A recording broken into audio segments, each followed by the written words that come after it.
नमस्कार मित्र रसिक हो. आज आपल्या भेटीस येण्याचा योग आला. कोकोनट थिएटर्सच्या वतीने आपल्या भेटीस येण्याचा हा योग आला, त्याबद्दल धन्यता वाटते.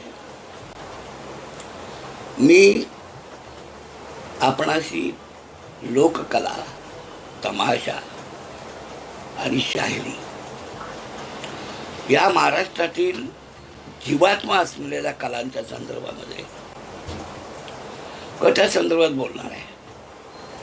त्यात प्रामुख्याने तमाशा हा जो महाराष्ट्राचा लाडका विषय असलेला कला प्रकार आहे, या विषयाचा मी गेली 50 वर्ष काम करणारा कार्यकर्ता आहे.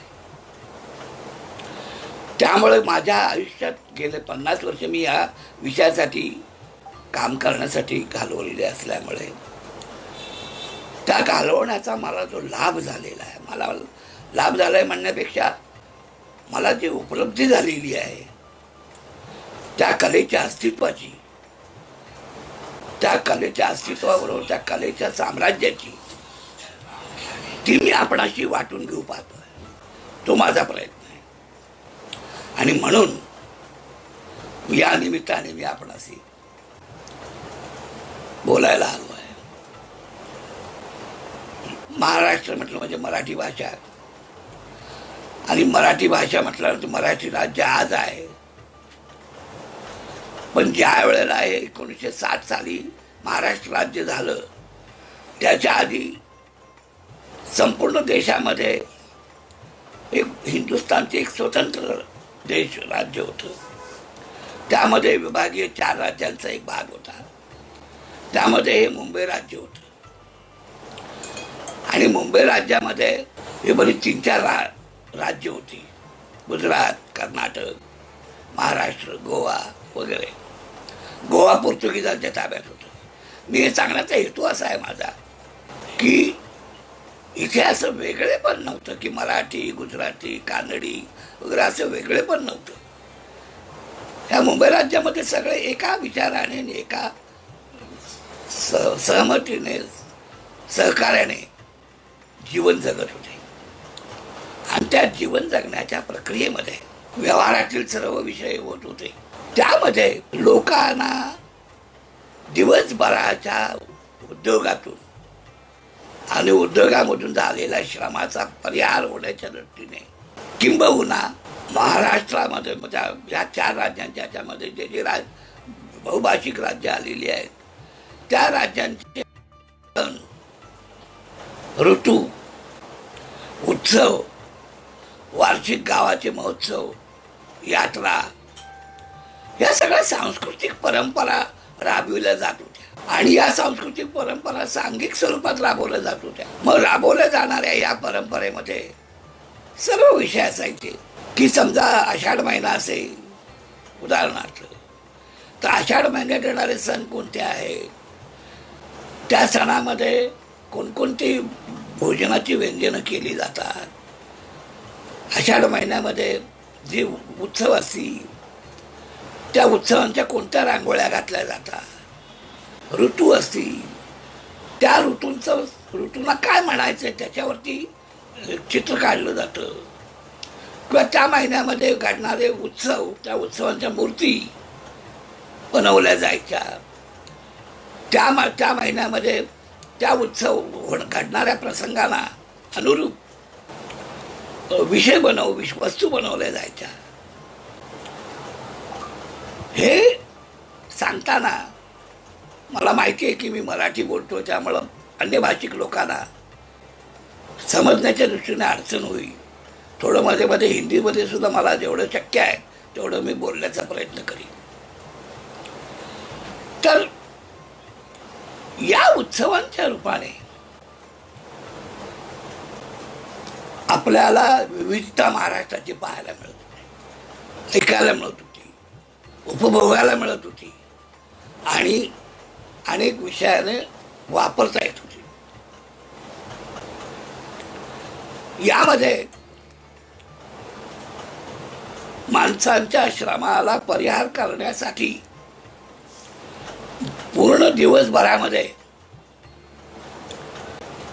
कोणती माध्यमं वापरली जायची, तर कला माध्यम हा त्यातला आहे. कलेमध्ये विविध अंग येतात. चित्रकला येते, त्यानंतर मूर्तिकला येते, रंगमंच कला येते. रंगमंचावरच्या सगळं वेगवेगळ्या विविध विषयांचं अस्तित्व असलेल्या कला येतात. या कलांचं सादरीकरणाने त्या उत्सवाला रंगत येते. या कलांच्या सादरीकरणाने त्या कलांमध्ये असलेल्या रसांचा, आपले जे नवरस आहेत त्या नवरसांचं चित्र नजरेसमोर येतं किंवा अनुभवाला मिळतात. मग त्या साहित्याच्या रूपाने असेल, सादरीकरणाच्या रूपाने असेल, गाण्याच्या रूपाने असेल, अभिनयाच्या रूपाने असेल, कथेच्या रूपाने असेल, वाद्यांच्या रूपाने असेल, अशा विविध आयुधांच्या माध्यमातून ते दिवसभर चालायचं. त्याचा आनंद मंडळींना मिळत असेल. आणि त्याने उद्योग करणाऱ्या कामगार म्हणा, शेतकरी म्हणा, मजूर म्हणा, जे श्रमजीवी लोक आहेत त्या लोकांचे श्रम परिहार करणाऱ्या करमणुकीच्या कला मी प्रथम इथे आपणाला सांगू इच्छितो की लोककला हा महाराष्ट्राच्या संस्कृती निर्मितीचा किंवा संस्कृती माहिती देण्याचा किंवा संस्कृती घडवलेली संस्कृती रुजवण्याचा अतिशय प्रभावी माध्यमाचा प्रकार आहे. एखादं मूल जन्माला आलं की ते एक मास स्वरूपात बाल्य अवस्थेतला असतो. बाल्य अवस्थेत आल्यानंतर त्याची अवस्था जशी जशी शारीरिक वाढत जाते तशी तशी त्याचं संगोपन केलं जातं. आणि संगोपन करताना ज्या प्रक्रिया वापरल्या जातात त्याच्यावरती प्रक्रिया म्हणजे संस्कृतीच्या रूपाने त्याला घडवण्याचा प्रकार केला जातो. आणि संस्कृती त्याच्यामध्ये रुजवण्याचा प्रयत्न त्याला कळायला लागलेल्या कालावधीपासून सुरुवात केली जाते. त्याला त्या संस्कृतीचं अस्तित्व टिकवणं, कसं टिकवलं पाहिजे, तू कसा त्या संस्कृतीला घेऊन चालला पाहिजे आणि संस्कृती घेऊन तुझं आयुष्य कसं उभं राहील हे त्या मुलाला रुजवलं की त्या संस्कृतीच्या संस्काराचा मुद्दा त्याच्यामध्ये रुजवतात. त्याला संस्कार घडवतात. त्या घरातलं जे त्यांचं देवपण आहे, कोणता देव आहे, कोणतं कुळ आहे, कोणत्या देवाचं कुळ आहे, या सगळ्या गोष्टी त्या मुलामध्ये लहानपणापासून हळूहळू सांगितलं जात नाही. त्याला सांगून कळण्यासारखं नसतं. पण कळण्यासारखं जरी नसलं तरी त्याच्यामध्ये ते उपचार रूपाने आणून त्याला त्याची जाणीव होईल अशा पद्धतीने ते घडवलं जातं. घडवायचा प्रयत्न व्हायचा आणि त्याच्यातून संस्कार घडवायचे. संस्कार म्हणजे काय, तर आपल्या जीवनाला आपण कसं दिशा लावावी, काय आपण आपलं जीवन घडवताना मुलाला कळायला लागल्यानंतर आपलं जीवन कसं असलं पाहिजे, आपल्या त्या जीवनाला अतिशय उत्तम असं सुस्वरूप अस्तित्व प्राप्त झालं पाहिजे. आणि त्या सुस्वरूप प्राप्त होणाऱ्या विषयांच्या संदर्भात त्याच्यामधून येणारी जी वेगवेगळी आयुधं आहेत, वेगवेगळे प्रसंग आहेत, वेगवेगळे जीवनात येणाऱ्या घटना आहेत, या घटनांना सामोरे जाण्याच्या दृष्टीने कसं जावं अशा विविध विषयांचं हळूहळू ते मूल जसं जसं मोठं होत जातं तसं तसं त्याला संस्कार केले जातात.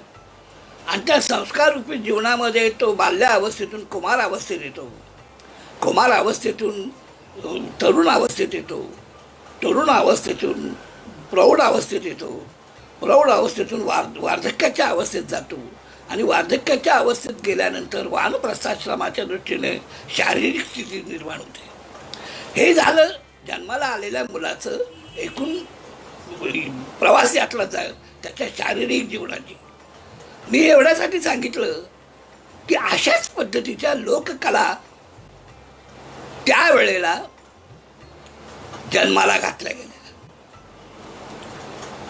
जन्माला घातल्या कोणी घातल्या? त्या काळामध्ये शिकलेली माणसं आपल्याकडं फार मोठ्या प्रमाणात ग्रामीण भागात नव्हती, किंवा याच्यावरती प्रक्रिया करणारे अभ्यासक सुद्धा नव्हते, किंवा याच्यावरती ग्रंथ रूपाने लिखाण करून पुस्तक रूपाने मार्गदर्शन करण्याची सुद्धा सुविधा नव्हती. ग्रंथालये सुद्धा नसायची, वाचनालये नसायची, मार्गदर्शन करण्यासाठी कला अस्तित्वातच नव्हत्या. पण या निमित्ताने त्या दरम्यान निसर्गदत्त ज्या गोष्टी होत्या त्यामध्ये पक्ष्यांचे आवाज, जनावरांचे आवाज, एकंदर सृष्टी सौंदर्याचा त्याच्यामध्ये सुगंध, या सगळ्या विविध गोष्टीने निसर्ग कसा होता, त्या निसर्गाने लोकांना जीवनामध्ये आवश्यक वाटणाऱ्या गोष्टी घडाव्यात म्हणून ह्या ज्या जन्माला घातलेल्या गोष्टी होत्या त्याच्यातून स्वराचं अस्तित्व आणलं. पक्ष्यांच्या आवाजाने, चामड्याच्या निमित्ताने मेलेल्या जनावरांचं चामडं काढून घेऊन त्याच्यातून वाद्य बनवण्याचा प्रकार आला. त्यानंतर अध्यात्माच्या रूपाने, अध्यात्म हे आपलं अतिशय महत्त्वाचं जीवनातला एक मोठा अस्तित्वात जगण्याचा मोठा भाग होता. त्यावेळेला तेच होतं. म्हणजे मग देवादिकांच्या कथा संग लोकांना सांगून रिझवलं जात होतं, मार्गदर्शन केलं जात होतं, जीवनाची जीवन पीठिका सांगितली जात होती.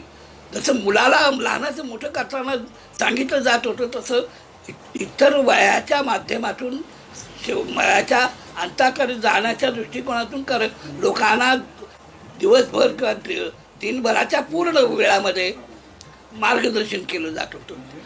या सगळ्या मार्गदर्शनासाठी त्या दरम्यान जी कलावंत मंडळी निर्माण झाली त्या कलावंत मंडळींच्या निर्मितीच्या दृष्टिकोनातून जर आपण विचार केला, लोककलावंत, त्यांना लोककलावंत या दृष्टीने संबोधलं गेलं. लोककलावंत म्हणजे लोकांनी लोकांसाठी निर्माण केलेले कलाकार. मग लोककलावंत कोण झाले? तर त्यावेळची जी सामाजिक बैठक होती ती की वेशी बाहेरच्या आतली जमात म्हणजे ब्राह्मण, क्षत्रिय, वैश्य आणि मागासवर्गीय. तर वेशी बाहेरचे जे लोक होते ते दुर्लक्षित स्वरूपाच्या समाजाचे लोक होते. त्याला वेशीच्या आत येण्याची मान्यता नव्हती. पण निसर्गाने त्यांना एक गोष्ट निश्चित दिलेली होती, आवाज,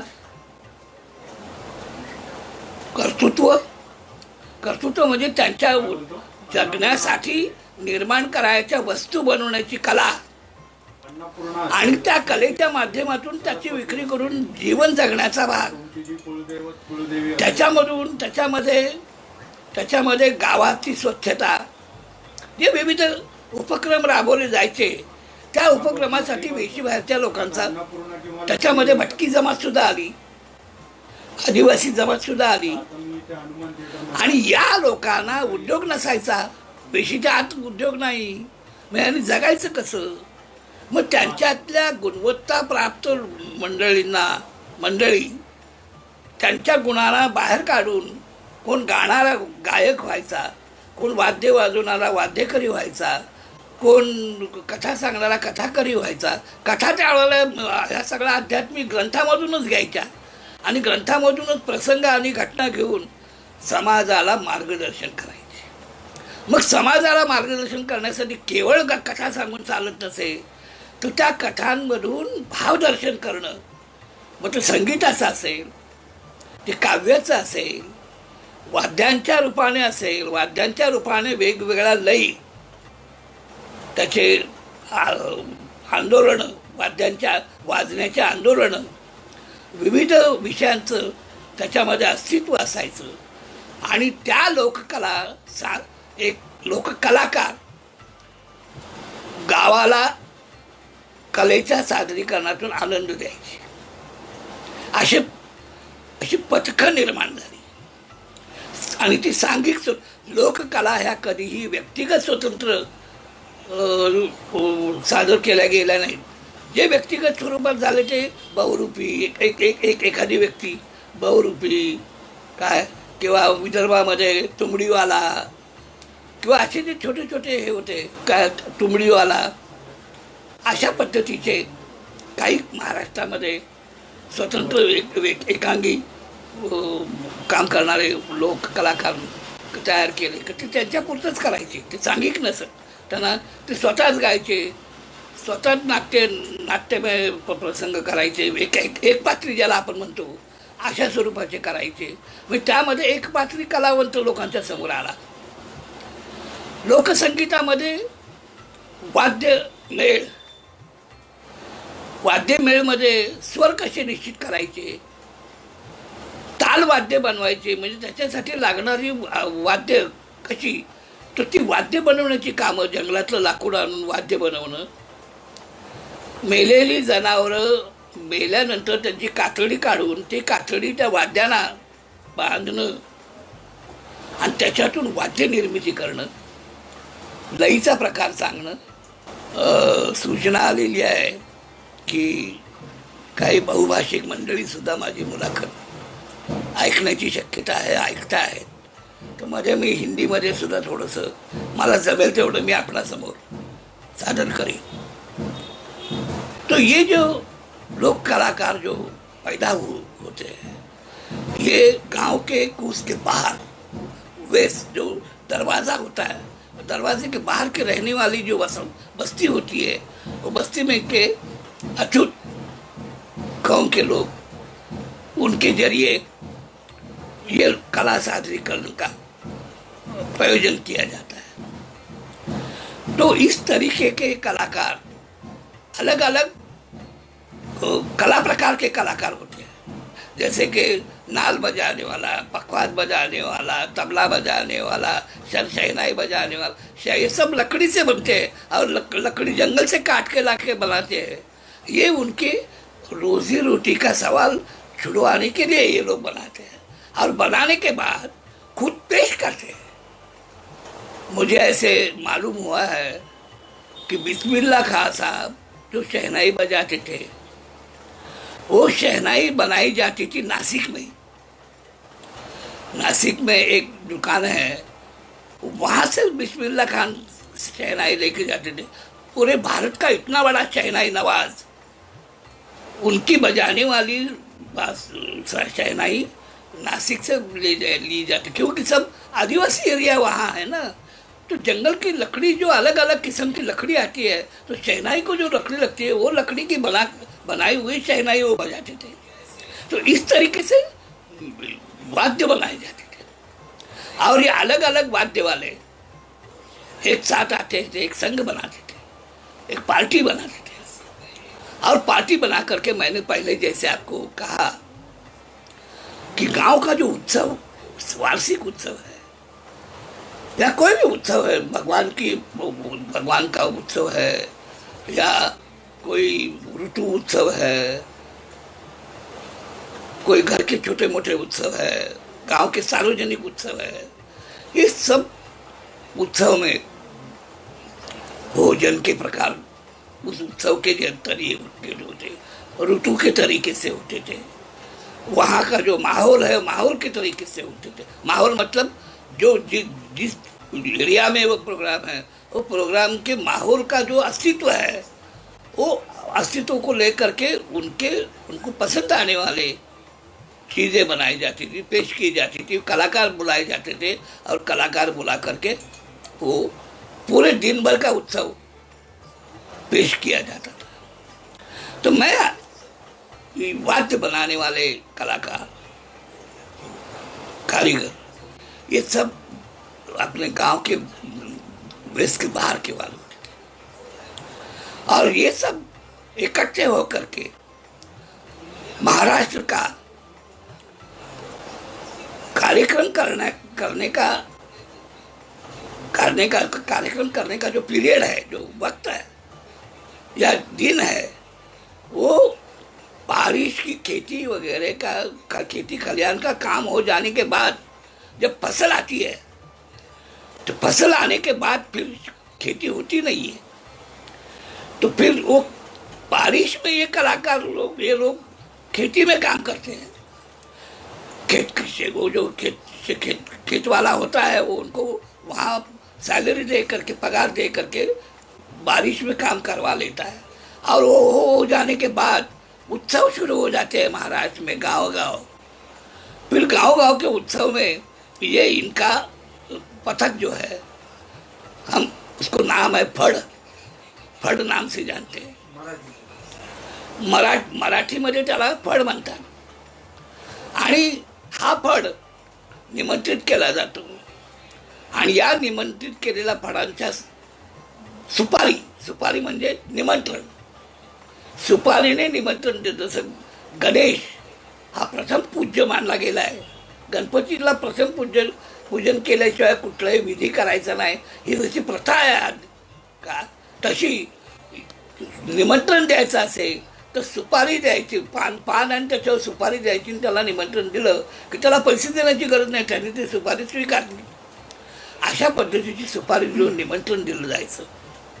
आणि त्या निमंत्रणं मग त्या महाराष्ट्रामध्ये साधारण दसऱ्यानंतर, दशहरा जो होता है वो दशहरा के वक्त में ये सब फसल का काम कम से कम दिवाली तक खत्म हो जाता है। तो उसके बाद इन लोगों के प्रोग्राम शुरू होते हैं, और प्रोग्राम शुरू हो जाने के बाद जैसे प्रोग्राम मिलते वैसे लोग प्रोग्राम करते हैं। ये हुआ रोजी रोटी का सवाल। फिर कला के माध्यम से, कला जो है वो कला को बनाने के लिए, जैसे अब महाराष्ट्र के महसूल के 5 विभाग है, महसुलाची 5 भाग आहे, 7 आहे। आता 5 मूळ पूर्वीपासून मानले गेले आहेत की विदर्भ, मराठवाडा, खानदेश, कोकण आणि पश्चिम महाराष्ट्र, या 5 विभागामध्ये डोंगर आहे, डोंगरातले आदिवासी आहे, त्यात सातपुडा आहे, त्यानंतर मावळ प्रांत आहे, शिवाजी महाराजांचं अस्तित्व असलेला मावळ प्रांत आहे। सातपुडा हा खानदेशाचा भाग आहे, मराठवाड्यामध्ये तिकडचा तो एक पुडा आहे, आणि याच्यामध्ये हे जे सगळे आदिवासी लोक आहेत, यांच्या कला या ग्रामीण कलांपेक्षा वेगळ्या आहेत। वेगळा म्हणजे व्यक्तिगत कला प्रकार नाही, सांघिक कला प्रकार आहे, सांघिक लोकनृत्य आहे। आणि अशा पद्धतीच्या ह्या कला वर्षानुवर्ष चालत आलेल्या आहेत। चालत आलेल्या म्हणजे प्रथावाईच चालत आलेल्या आहे। त्या मुद्दाम निर्माण करून आपण एखादा कार्यक्रम घेतो, हा पेटीवाला बोलो, ढोलकीवाला बोलो, अमुक बोलो, असं करून नहीं। वो प्रथा के तौर पर वो उनके पथक होता है, फड़, तमाशाचा फड़, उसको तमाशाचा फड़। तमाशा ये फारसीन लफ्ज है, तमाशा मराठी लफ्ज नहीं है। मराठी लफ्ज शब्द जो त्याचा आहे तो गंमत म्हणून आहे। म्हणून ही गावाबाहेरची ही मंडळी कामधंदे झाले की एकत्र जमायचं, आणि एकत्र जमून कार्यक्रम करत बसले की गाववाले म्हणायचे ह्या लोकांची गंमत चाललेली आहे। म्हणजे गंमत हा शब्द वेगवेगळ्या विषयाने वापरला जायचा। तसा हा कलाकारांचा वाद्यवृंद, त्याला वाद्यवृंद असं आपण म्हणू, वाद्यवृंदांचा हा प्रकार गंमत रूपाने लोकांच्या समोर गंमत रूपाने ते वापरत असे। त्या मूळ तमाशाला गंमत का म्हटलं जातं, तर तमाशा, मी मगाशी सांगितलं, तमाशा हा शब्द पर्शियन आहे, आणि हा पर्शियन शब्द, ये पर्शियन लफ्ज महाराष्ट्र में कैसे आया, तो मुगलशाही, कुतुबशाही, आदिलशाही, ये महाराष्ट्र के बगल में इतिहास के तौर पर आंदोलन में आए हुए लोगों का अस्तित्व महाराष्ट्र के सीमा लाइन रेखा पर होने के नाते ये घुल मिल कर ये लोग अपने संबंध रखते थे, गाँव वाले और वो। उसमें से ये तमाशा शब्द इधर आया, यहाँ आया। यहाँ के कुछ भटकी हुई समाज जो होती है, जो ट्राइब्स, जो भटकी हुई समाज होता है, वो उनकी लड़कियां काम करने के लिए ये लोग युद्ध में आने वाले लोग जो होते, उनके कर्मनु करने वाले जो कलाकार होते थे, उनके यहाँ काम पर रहते थे। उनके यहाँ काम सीख करके वो यहाँ भटकी जमात के लोग, जिनको अपन डोंबारी कहते हैं, कोलाटी कहते हैं। कोलाटी का मतलब कुटी मारना, जैसे बंदर कुटी मारता है, जिम्नास्टिक कुटी मारते हैं, जिम्नास्टिक। वैसे इसलिए उनको कोलाटी कहते हैं। कोलाटी की दो कम्युनिटी है, एक पुणे से लेकर के नागपुर तक उत्तर महाराष्ट्र में भाटू कोलाटी है, और पुणे से लेकर बेलगांव तक डोंबारी कोलाटी है। उनके बाकी विषय में मैं ज़्यादा आगे जाता नहीं, मैं कला के बारे में आपको मालूम करना, इसलिए उनके बाकी के रहन सहन के और इसके बारे में मैंने आगे नहीं जाता। तो इन लोगों से, जैसे कुतुब शाही के लोग, आदिल शाही के लोग, शिवाजी महाराज के वक्त में महाराष्ट्र पर युद्ध करने के लिए, जंग करने के लिए आए, उनमें से जो उनको इंटरटेन करने वाली कलाकार लोग होते थे, उनके यहाँ पढ़ करके यहाँ के कलाकार, रास्ते पर काम करने वाले डोंबारी, अभी मैंने जैसे कहा, रास्ते पर काम करते थे। और ये नॉमिनेट ट्राइब भटकी जमात, उनको रहने के लिए गांव नहीं, आज इस गांव में, कल उस गांव में, कल उस गांव में, इस तरीके से चलने वाले लोग। तो इनमें एक भगवान ने बहुत बड़ी चीज दी होती थी कि वो पैदा होते ही कलाकार पैदा हुआ करते थे। उनकी आवाज इतनी सुरेल हुआ करती थी, लड़कियों की या पुरुषों की आवाज इतनी सुरेल, और शरीर का जो ढांचा है वो इतना नरम हुआ करता था भी कैसे भी अपने शरीर को इस्तेमाल करते थे। इसलिए वो कुदी मारना, ये करना, ये सब खेल करते थे।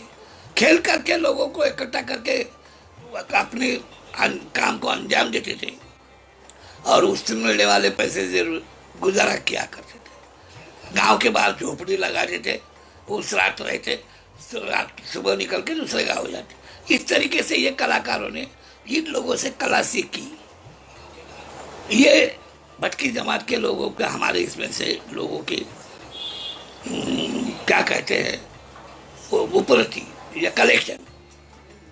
तो विदर्भ, मैंने आपने कहा कि हमारे महाराष्ट्र के 5 महसूल है एरिया।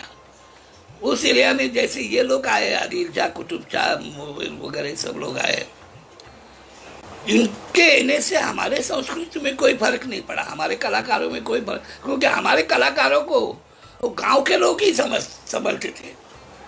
गांव में जो उत्सव होते थे उनमें उनको इस्तेमाल किया जाता था, इसलिए वो उनका निर्वाह होता था। तो इस तरीके से दिन ब दिन ये चलते जाता था।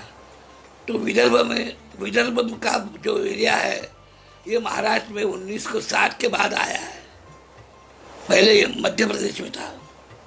इसलिए वहाँ की संस्कृति जो है, वहाँ के संस्कार जो है, वो मध्य प्रदेश से मिले हुए हैं। तो वहाँ लोक कलाओं का अस्तित्व तो बहुत कम है, मराठी लोक कलाओं का। लेकिन जो लोग कलाकार आए हैं, वो बाद में मराठी लोक कलाओं में मिश्रित हुए, सम्मिलित हुए, और मराठी लोक कला और मध्य प्रदेश की लोक कला एक करके अपना एक वजूद बनाया, और वो विदर्भ में पेश करने। खड़ी गम्मत, मैंने पहले कहा कि फड़ में जो प्रोग्राम किया, कार्यक्रम किया करते थे, उसको गम्मत कहते थे, तमाशा नहीं कहते थे। गम्मत का खड़ी गम्मत, खड़े होके करना, बैठ करके नहीं।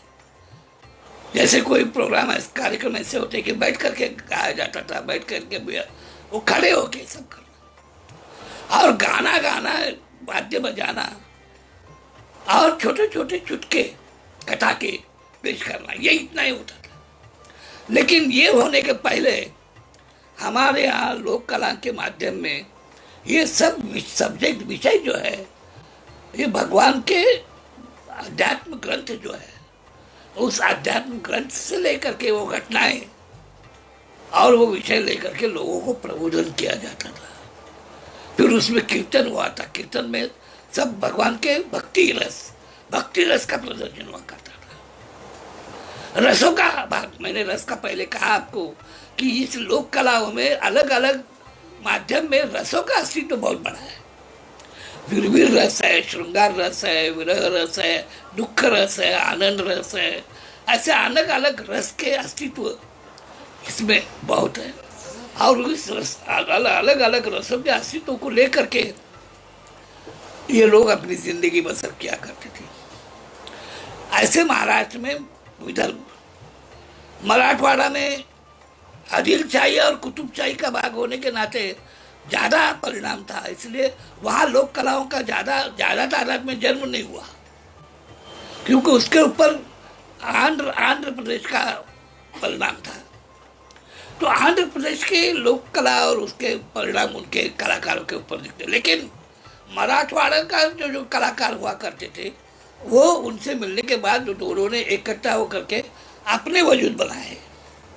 और उस तरीके से, जैसे पहले कहा कि गांव में कार्यक्रम किया करते थे, फिर उत्सव कैसा भी हो, शोक का हो, आनंद का हो, भक्ति रस का आनंद उत्सव हो, वार्षिक उत्सव हो, यात्रा हो, भगवान को मंदिर में से उठा करके गांव में घुमा के ला करके फिर से मंदिर में प्रतिष्ठापना करना और फिर वो उत्सव करना, ये वो उस सभी में ये कलाकारों का अस्तित्व हुआ करता था।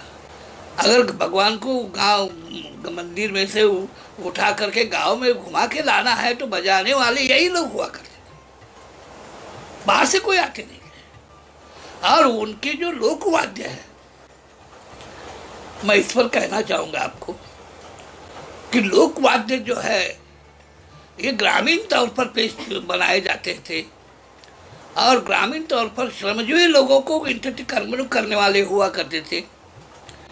इसलिए इनके गाने के स्वर जो हुआ करते थे या उनके जो वाद्य हुआ करते थे उसके जो स्वर हुआ करते थे या उसके जो आवाज आती थी वो नरम आवाज नहीं हुआ करती थी, स्वर नरम नहीं हुआ करते। जैसे शास्त्रीय संगीत में मध्य सप्तक, सारेगामा पधनी सा, मध्य सप्तक में सात निश्चित करने के बाद फिर जो भी गाना है, राग है, काव्य है, कवि है, जो कर रहा है वो, फिर वो मध्य सप्तक से मंद्र सप्तक मतलब नीचे के साथ और तार सप्तक ऊपर के साथ 3 सप्तक हुआ करते थे। वैसे लोक कला में मध्य सप्तक से शुरू होकर तार सप्तक जाते थे, मंद्र सप्तक में कभी आया नहीं, क्योंकि इतनी नीचे आवाज उनकी जाती ही नहीं थी, क्योंकि चिल्ला के गाना लेकिन स्वर में गाना, चिल्ला के संवाद, डायलॉग बोलना, संवाद बोलना,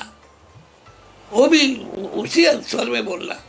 इसलिए वाद्य का जो चमड़ा है वाद्य को लगाते हैं वो जानवरों के हुआ करते थे। तो जानवरों को लेकर के उसको बना करके उसका वो वाद्य का वो क्या बोलते, पुड़ी, उसको पुड़ी बोलते हैं, वो बनाते थे और उस पर से वाद्य। तो आप भजन का वाद्य देखेंगे तो बिल्कुल नरम बजने वाला होता था। तमाशे की ढोलकी हुआ करती थी है, वो कड़क वाद्य से हुआ करती थी। हल्की करके जो डफ है वो भी कड़क हुआ करती थी। दिमड़ी करके जो बाघा मुरली का वाद्य है, वो घोरपड़ जो होती है, घोरपड़ उसका चमड़ा, वो घोरपड़ का चमड़ा बहुत जाड़ हुआ करता, वो लेकर के बजाया जाता था। अलग अलग किस्म के ये वाद्यों को ऊंचे स्वर में बजाने का, इसलिए उसका आवाज बहुत आता था। और उस वक्त के ज़माने में आवाज़, साउंड का कोई अस्तित्व नहीं था, तो ये बजने से गांव को मालूम हुआ करता था कि कलाकार लोग गांव में आए हैं और गांव में कुछ होने वाला है। पहले प्रसिद्ध करने की, जाहिरात करने की कोई सुविधा नहीं थी, उससे हुआ करती थी। तो इस तरीके के लोक कला विदर्भ में, विदर्भ के सांस्कृतिक अस्तित्व का या विदर्भ के वातावरण का, भाषा का वातावरण, संस्कृति का वातावरण, संस्कार के वातावरण, उत्सव के वातावरण, इस सगळे वातावरण को देखने के बाद, नैसर्गिक वातावरण, ये सबको इकट्ठा सोचने के बाद जो चीज बनती थी वो विदर्भ के लिए, और विदर्भ ये संतों की भूमि होने के नाते संत साहित्य का वहाँ बहुत बड़ा परिणाम हमें देखने मिलता है। हम आप आगे मराठवाड़ा में आए, मैंने मराठवाड़ा में आपको बताया कि मराठवाड़ा में आदिलशाही और कुतुबशाही का अस्तित्व होने के नाते रजाकारों का आंदोलन बहुत बड़ा था, तो कलाकारों को बाहर पढ़ने के लिए देते नहीं थे। तो भी कलाकार लोग उनके खिलाफ, जैसे अंग्रेजों के खिलाफ स्वतंत्र युद्ध में लोग बाहर पढ़ते थे कार्यकर्ता, वैसे वह कलाकार और रजाकारों के खिलाफ बाहर पढ़ते थे। और उस वक्त वो गांव गांव प्रचार किया करते थे, तो उनको अटक किया करते थे और जेल में डालना करते थे। तो वो भी सहते थे, लेकिन वो छोड़ते नहीं थे।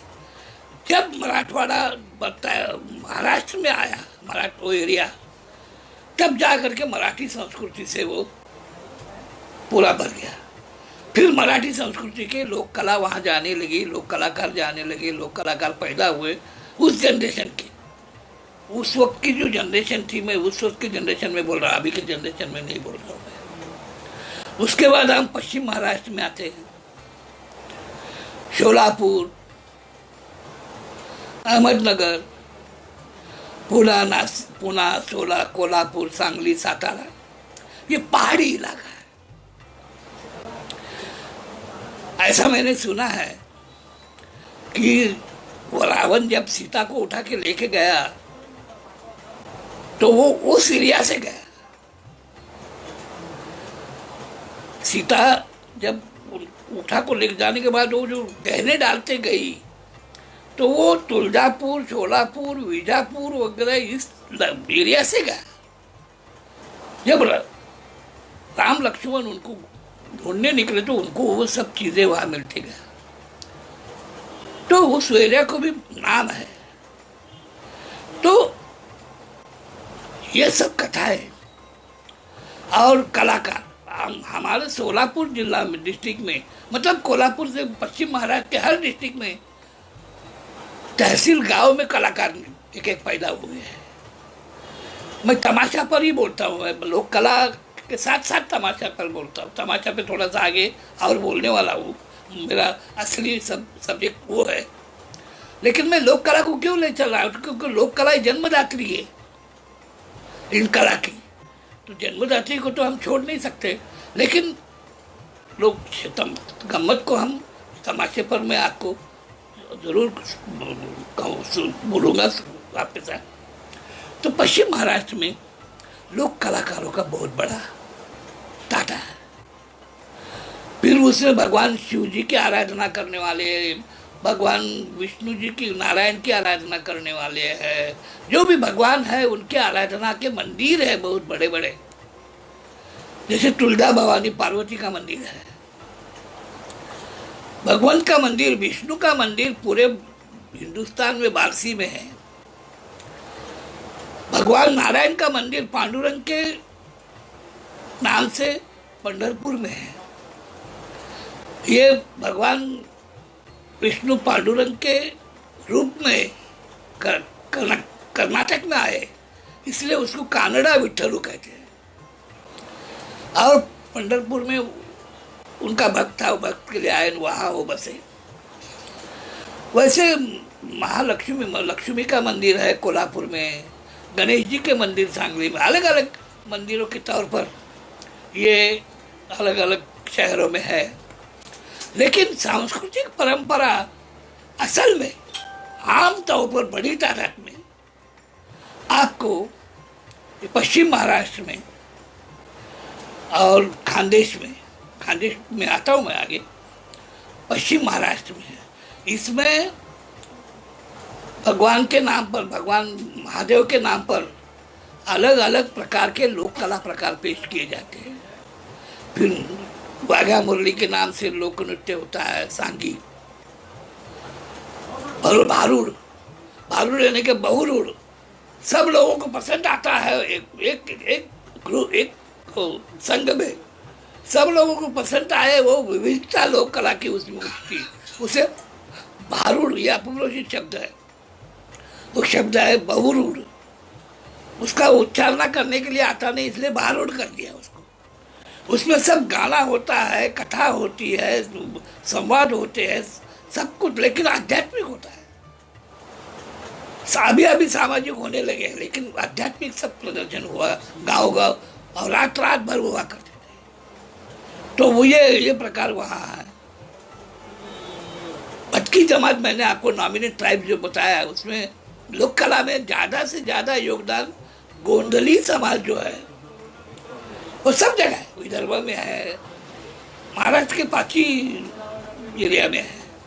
तो असल में गोंधली समाज जो है ये कथा, गाना, संगीत, नियोजन, लोक नृत्य वगैरह सब एक साथ के पथक में अपने को देखने को मिलेगा। और वो देवी की आराधना करते हैं। गोंधली समाज में दो प्रकार है, एक रेणुराई गोंधली और एक कदम गोंधली। रेणुराई गोंधली जो है भगवान देवी की आराधना करते हैं गाने में, और कदम गोंधली जो है वो कथा रखते, भगवान देवी की कथा अर्थात पूजा अर्चा रखते हैं। जैसे हम सत्यनारायण की पूजा रचते हैं, वैसे वो माँ देवी की कथा रचते हैं और आराधना करते हैं देवी का, क्या बोलते हैं उसको, ताकी लगा करके, और रात भर चलता है। और उस वक्त जागरण, गोंधल जागरण यानी कि वाघा मुरली वाले करते हैं, और गोंधल ये गोंधली करते हैं।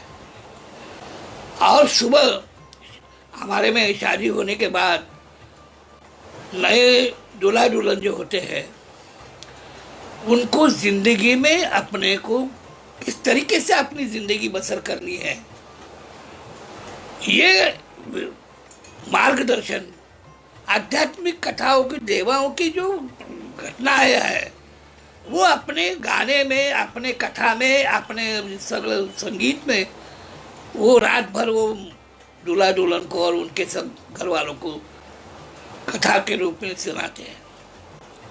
और सुबह लंगर तोड़ना, मतलब लोहे की साखली हुआ करती है,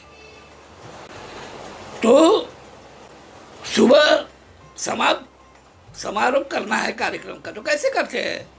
तो वो जो साखली होती है, उसकी जो कड़ी होती है, वो नाचते नाचते नाचते नाचते इतने तो पर लय पे जाते हैं कि वो खींचने के बाद टूट जाती है, अभी भी टूटती है। ये आज भी चालू है, तब जा करके वो जागरण गोंधल पूरा हुआ ऐसे माना जाता है।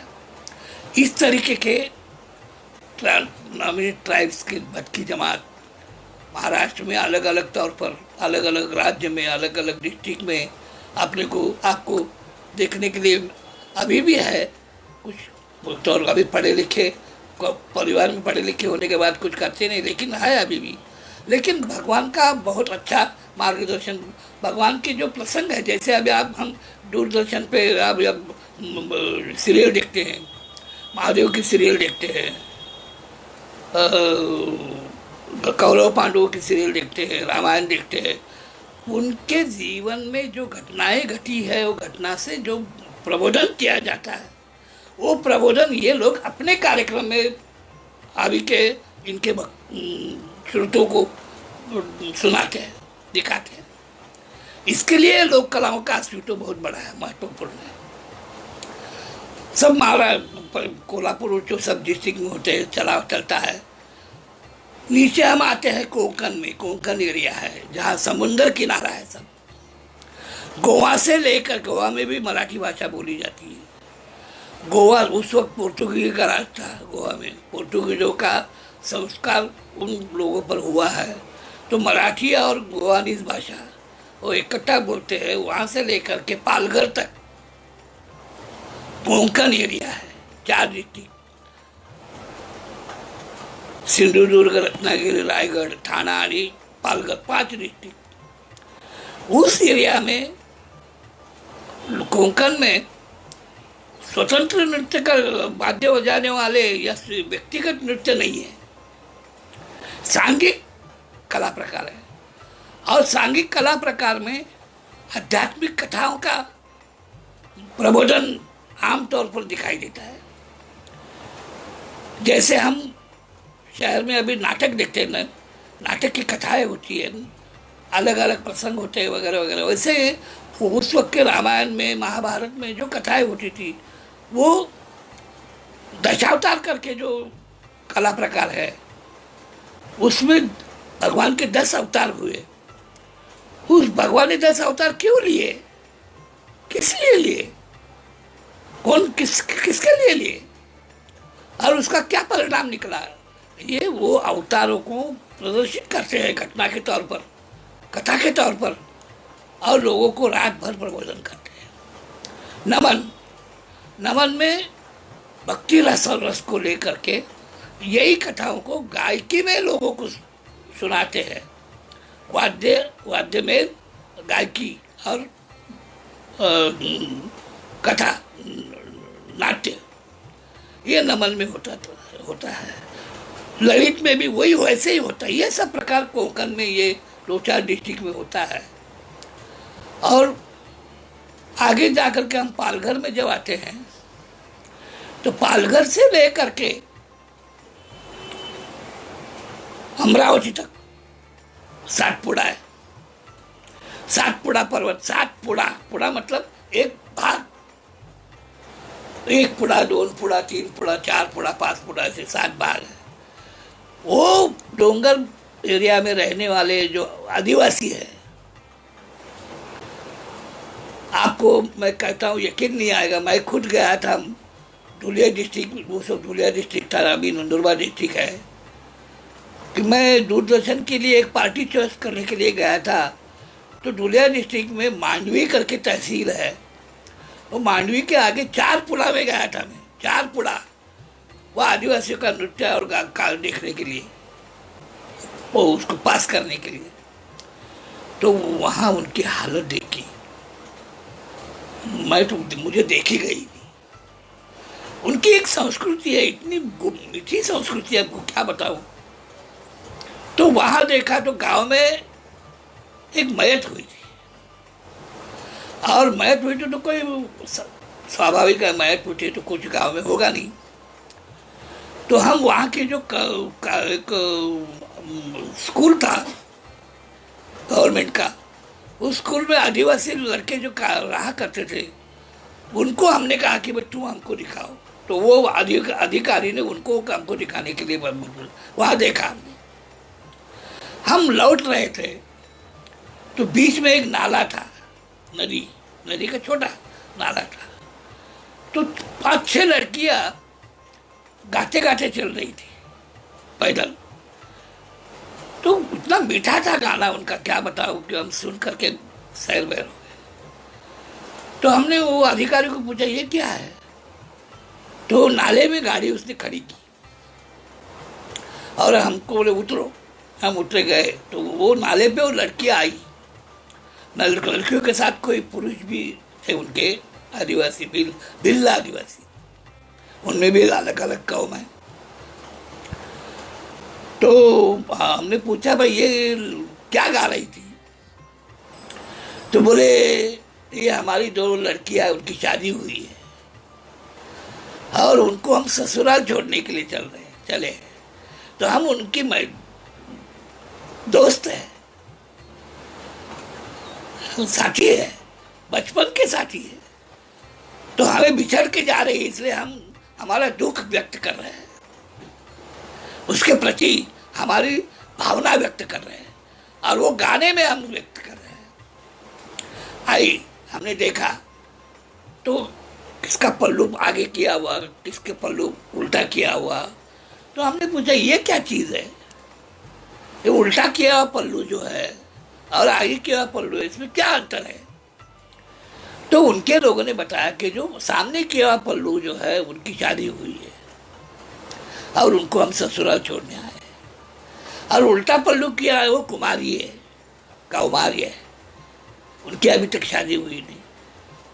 ये संकेत ये लोग अपने संस्कार में और संस्कृति में दिखाते हैं, कहते नहीं। तो देखने के बाद फिर हमने उनको बुलाया, यहाँ दूरदर्शन में प्रोग्राम किया वगैरह।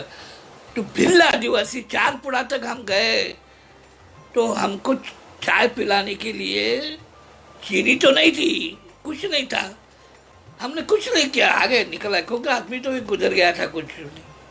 बाद में हमको उन्होंने बताया कि बोले 5 पुड़े के आगे अगर हम जाते तो हमसे तीर कांटे से मारते थे लोग, अभी भी जंगली लोग है वहाँ, और पूरे नंगे, बदन पे कोई कपड़ा नहीं,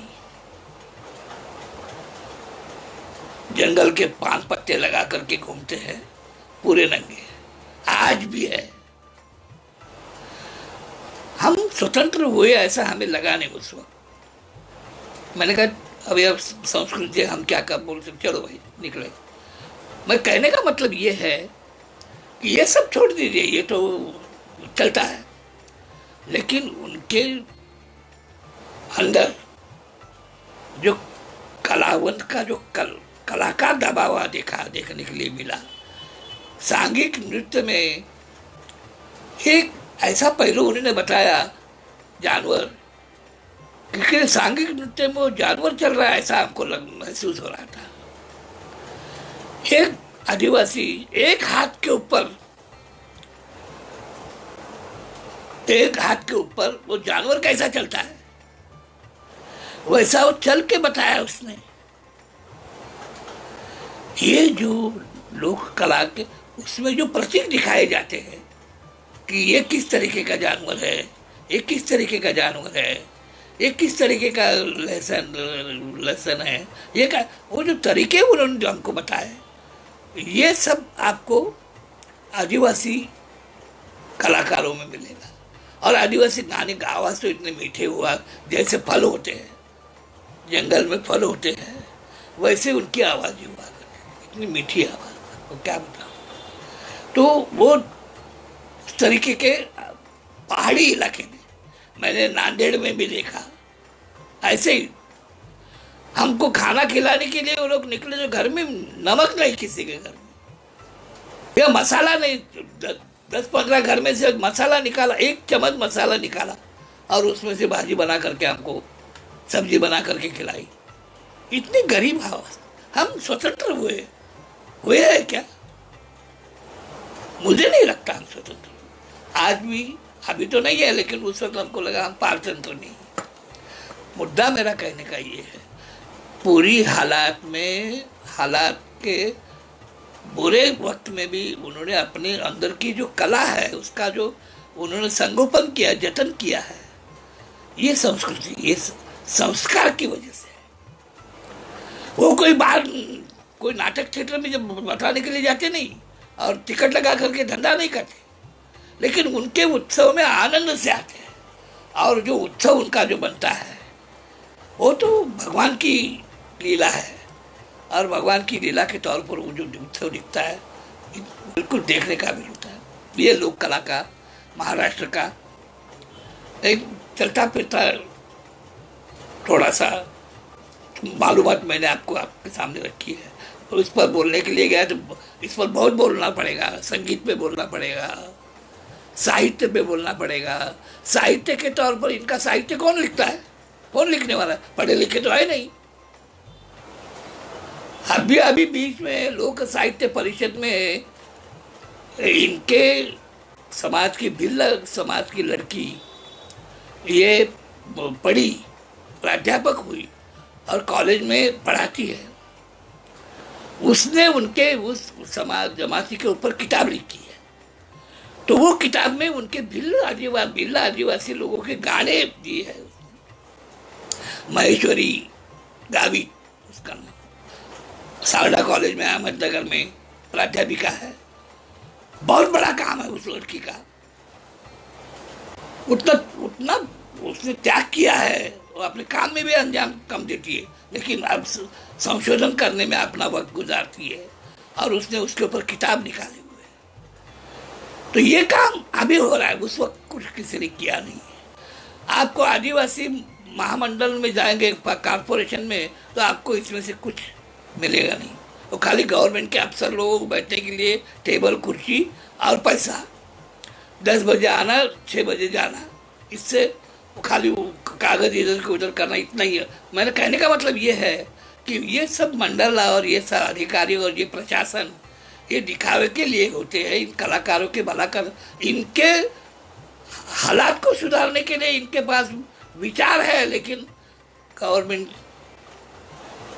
सत्ता में बैठे हुए मनीष मिनिस्टर से लेके कर्मचारी तक किसी को इनके बारे में आस्था नहीं, खाली ऊपर मुंह पे दिखाते हैं, असल में इनके दिल मन में नहीं है। चलो कोई बात नहीं, ये अलग बात है। तो ये सब करते करते लोक कलाओं के अस्तित्व को लेकर के लोक कलाओं ने जो कला प्रकार महाराष्ट्र को दिया है उसमें से तमाशा एक कला है। तमाशा मतलब गम्मत, ये गम्मत ये कला महाराष्ट्र को दी है और ये गम्मत को लेकर के महाराष्ट्र में उत्सव को अंजाम दिया जाता है। इसमें भी अलग अलग मतलब उसका एक स्ट्रक्चर जो है, ढांचा जो है वो एक ही है। भगवान गणेश जी की आराधना, भगवान कृष्ण की लीलाएं, बीच में कथा की तैयारी करने के लिए बीच में वो रंगबाजी जिसको कहते हैं, बतावनी करना, मतलब लोगों को रिझाना, बातें करके रिझाना, उसको बतावनी कहते हैं, ये होता है। और आगे नाटक, मतलब तमाशे में उसको वग नाट्य कहते हैं। वग ये मराठी शब्द नहीं है, मराठी में उसका कोई मतलब ही नहीं है, लेकिन ये कलाकार अनपढ़ होने के नाते वो ओघाने मतलब एक साथ एक दूसरे को लेकर के आने वाली जो भाषा है, शब्द है, उसको मराठी में ओघ कहते हैं, ओघाने न। तो इतना मुश्किल शब्द उच्चारने में उनको तकलीफ होती थी, तो उन्होंने वग नाट्य कर दिया उसका। चलो कोई बात नहीं। तो इस तरीके से ये वग नाट्य, ऐसे ये तमाशे का प्रकार है। तमाशे के एक प्रकार में, इसमें 2 प्रकार है तमाशे में। एक श्रमजीवी लोगों के लिए बहुरंगी तमाशा, जो मेहनत करते हैं, खेत में किसान के काम करने वाले, मेहनत करने वाले किसान, शहर में मिल में काम करने वाले मिल कामगार, कारखाने में काम करने वाले मजदूर, मतलब मेहनत करने वाले जो लोग हैं, उनके पसंद की ये कला उनको क्यों पसंद है? तो इसमें सब प्रकार है, लोक कलाओं के अलग अलग परिणाम उसमें है। ये जो मैंने लोक कलाओं का आपको जो जिक्र किया, इसमें से कोई भारुड गाता है, कोई वीर रस का गाता है, कोई श्रृंगार रस का गाता है, कोई विरह रस का गाता है, कोई आनंद रस का गाता है, मतलब अलग अलग किस्म के प्रकार इकट्ठे करके बनाई हुई चीज़ है तमाशा। मैं इसके ऊपर ज़रा ज़्यादा बोलूँगा, मैं सोच रहा हूँ बोलूँगा, आपको पसंद आएगी मुझे मालूम नहीं, लेकिन मैं बोलूँगा। तो ये तमाशा का बहुरंगी तमाशा, ये सब जगह है। मैंने जो बसूरी विभाग बताया सब जगह है। वहाँ के कलाकार यही एक ही फॉर्मेट है। गणेश जी के सुबह रात को भगवान को उत्सव में, गांव में अगर यात्रा में वो गम्मत है, गम्मत तो बोलते हैं उसको, गम्मत, तमाशा को गम्मत बोलते हैं। उत्सव में अगर उसका व्यवस्था की है तो भगवान को गांव में घुमा के ला करके मंदिर में पूजा अर्चा करके बिठाया, उसको छबीना कहते हैं। छबीना, गांव को घुमा के लाने का और मंदिर में बिठाने का छबीना। पालकी में भगवान को बिठा करके गांव दर्शन करने के बाद साल भर में एक दिन में किया, एक रात में किया जाता है। गाँव बिठाने के बाद रात को तो तमाशा गम्मत शुरू होती है। तो सुबह दिन निकलने तक, पहाट होने तक, तो इतने रात भर लोग क्यों करना है? तो वो उत्सव के लिए गांव में आए हुए मेहमान, रिश्तेदार, प्रेक्षोत्रोते, कला, बाकी लोग, इन लोगों को बाकी सुविधा क्या है? अगर गम्मत का कार्यक्रम रात को 1 बजे खत्म होता है या 2 बजे, तो सोने के लिए कहाँ जाए, रहने के लिए कहाँ जाए? ये सुविधा यात्रा कमेटी करती नहीं, हो नहीं सकता, इतनी तादाद में लोग आते हैं। तो इसलिए वो गम्मत रात भर करना है। तो रात भर करना है तो फिर 5 भगवान के गीत, गणेश जी के गाना है। भगवान कृष्ण की लीलाओं में वो ग्वालन जो है, वो ग्वालन को घर से बुला करके गांव में वो इकट्ठा करके और बुलाने की गौलन, इकट्ठा करने की गौलन, भगवान तकलीफ देते उसकी गौलन, बाद में भगवान की तकरार की गौलन, अलग अलग किस्म की 7-8 गौलनी उस प्रोग्राम में हुआ करते हैं। उसमें करीबन घंटे 2 घंटे निकल जाते हैं। उसके बाद वगनाट्य की तैयारी करनी है, ड्रामा पर उसको नाटक बोल सकते हैं, लेकिन वो तमाशे की भाषा में उसको वगनाट्य, मैंने आपने कहा ना, वगनाट्य कहते हैं। तो नाटक की तैयारी करने के लिए बीच में एक आधा घंटा, पौना घंटा बतावनी, मतलब चुटकुले, जो हास्य चुटकुले जिसको कहते हैं, विनोद, कॉमेडी, तो उस तरीके के गाने में भी होती थी, कथाओं में भी होती थी, और अलग अलग किस्म के इसमें वो सब करने के बाद फिर वगनाट्य शुरू होता था। वो सुबह में दिन निकलते चलता था। दिन निकलने के बाद बाकी सब कारोबार शुरू हो जाते, लोगों को भी बाकी सब कर, और रात के प्रोग्राम में महिलाएं, बच्चे और ये लोग आते नहीं, क्योंकि मेहमान लोग गाँव घर में आए हुए होते हैं, उनका बैठना खाना पीना सब देखना होता है। तो दिन में यही गम्मत वाले, तमाशे वाले, तमाशगीर, इनको तमाशगीर कहते हैं। तमाशगीर का मतलब क्या? तमाश यानी कि प्रदर्शन करने वाले, गिर यानी कि राजा, की प्रदर्शन करने वाला राजा, उसको तमाशगीर कहते हैं। तो इन तमाशगीर लोगों को, महिलाओं को, बच्चों को और बूढ़ों को रिझाना है। तो उनके लिए गांव की जहाँ चौराहा होता है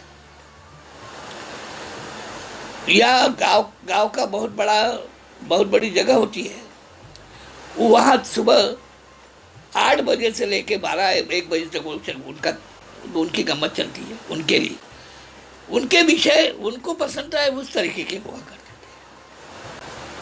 और ये सब कार्यक्रम में नियोजन जो होता है, उसमें गाना होता है, नाट्य कथा होती है, संगीत होता है, साहित्य होता है, सब होता है। ये सब चीजें नियोजन करना और उसको नियोजन करके कलाकारों को बताना और वो कार्यक्रम करना, इसका मतलब पहले तय नहीं होता है कि भाई क्या है यार, कौन सी कथा लगानी है, यहाँ भगवान की कथा लगानी है या ऐतिहासिक इतिहास लगाना है या पौराणिक लगाना है, भक्ति रस का लगाना है या वीर रस का लगाना है या सामाजिक लगाना है, जो भी है कौन सा लगाना है, तो ऑडियंस देख करके वो तय करते हैं। और वो तय करने के बाद फिर बोलते हैं कि तुम ये करो, तुम वो करो, तुम वो करो, तुम लक्ष्मण करो, तुम राम करो, तुम रावण करो, तुम सीता करो, वगैरह वगैरह। और ये व्यक्ति रेखा जो है वो कलाकारों ने खुद डेवलप करना है, संवाद खुद डेवलप करना है और खुद डेवलप करके वो कथा पूरी करनी है ऑन द स्पॉट। इसके लिए उसको ओघाने येणारं नाट्य म्हणतात, ओघाने येणारं नाट्य म्हणून वगनाट्य। तो इस तरीके का ये वगनाट्य उस उत्सव में हुआ करता है। और उसमें खड़ी लावनी होती, खड़ी लावनी तो तमाशा खड़ा होता है, खड़े होके ही करना होता है, बैठना नहीं है। तो वो अगर तमाशाची खड़ी लावनी, खड़ी लावनी यानी कि खड़े होके नहीं करना है।